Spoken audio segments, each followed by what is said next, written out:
إذ يرفع إبراهيم القواعد من البيت وإسماعيل. Ibrahim alayhi salam is now raising the foundations of the house along with Ismail. So he's not alone now. He's with one of his children. He asked about all of his children, but at least right now he is with one of them building the house. And he says, he doesn't say Rabbi. He kept saying my master, my master, my Lord, my Lord. Now he says Rabbana taqabbal minna. Our master, except from us. This is ingenious. You know why? What is he doing? The ayah says he's building what?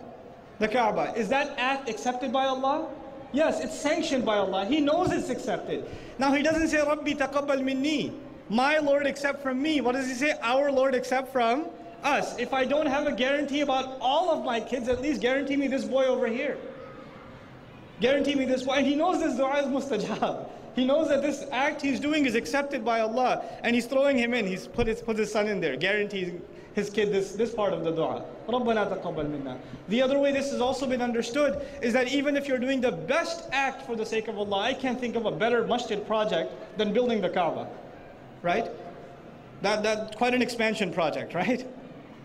And even then, he's not sure if it's good enough for Allah. So he's saying, oh Allah, accept. I don't know if I put the brick the right way or not. You know, if I was paying attention properly or not, am I doing a good job or not? Even this, Allah just accept. It's not like you and me. We make it to Fajr once in 6 months and we're like, Allah, you watching? 6 a.m., baby. Daylight savings time change. Thank you very much. You know, that's our state. No matter how good you accomplish, you are concerned if it's accepted by Allah or not.